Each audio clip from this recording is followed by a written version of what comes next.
का हिंदुस्तान हमारा। आदरणीय प्राचार्य महोदय, सम्मानित शिक्षकगण और मेरे प्रिय साथियों, आप सभी को मेरा प्रणाम। मैं दिव्यांशी अम्मा कक्षा B1 की छात्रा आज यहाँ पर महान शासिका अहिल्याबाई होलकर जी के विषय में अपने कुछ विचार प्रस्तुत करने के लिए मौजूद आई हूँ। हमारा भारत इतिहास अनेक महान योद्धाओं, क्रांतिकारियों और शूरवीरों से भरा हुआ है, जिसमें पुरुषों के साथ साथ महिलाओं ने भी अपनी अहम भूमिका निभाई है।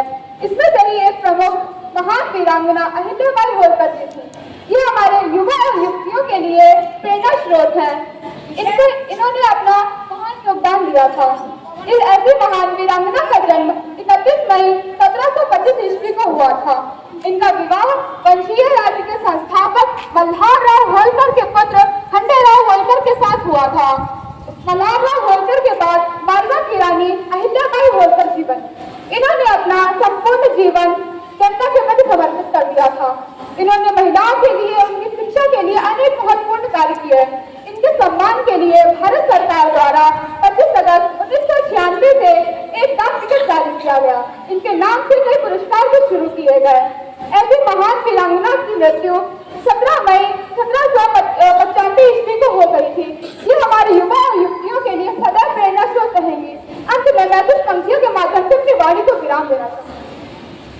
मालवा की रानी हुई, करुणा की कहानी हुई। मालवा की रानी हुई, करुणा की कहानी हुई। एक एक कर शब्द कितने उठाती है, एक एक कर शब्द कितने उठाती है। युग का विश्वास बनी, जनता की आस बनी। युग का विश्वास बनी, जनता की आस बनी। लोक लाज धर्म हेतु स्वयं उठ आती, लोक लाज धर्म हेतु स्वयं उठ आती है। इस लोक महान अहिल्याबाई बनी। धन्यवाद।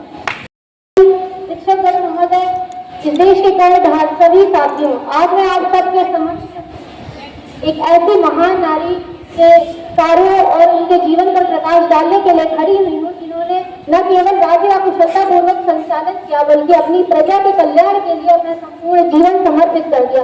हमें बात कर रही हूँ वीरांगना लोक माता अहिल्याबाई होलकर की, जिनका जन्म 31 मई 1725 को महाराष्ट्र के अहमदनगर के चौंडी नामक ग्राम में हुआ था। उनका जीवन साधारण परिस्थितियों में व्यतीत हो रहा था, लेकिन असाधारण प्रतिभा और कर्तव्य निष्ठा ने उन्हें इतिहास के पन्नों में सदैव के लिए अमर बना दिया।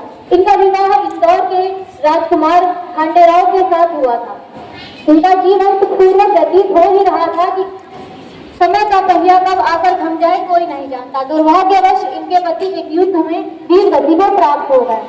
उस समय सती गति कुप्रथा को ना मानकर राजधर्म इस नारी को सत्ता की बात दौर सौंपना इतिहास का एक अनूठा प्रयोग था। उन्होंने जीविका बन के देश के लिए कुछ कर सकते हैं। आज मैं यहाँ उपस्थित हुई है अहिल्याबाई की 300 शताब्दी जयंती पर, जिसको हम लोग यहाँ पे एक कार्यक्रम के द्वारा आयोजित करेंगे और 20 फरवरी पर माल्यार्पण कर आपको उसके पश्चात कुछ बताएंगे। धन्यवाद।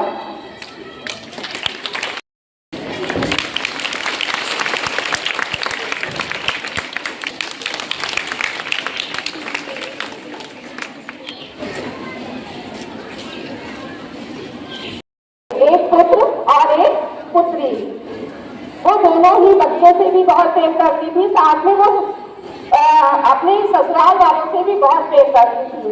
और इस प्रेम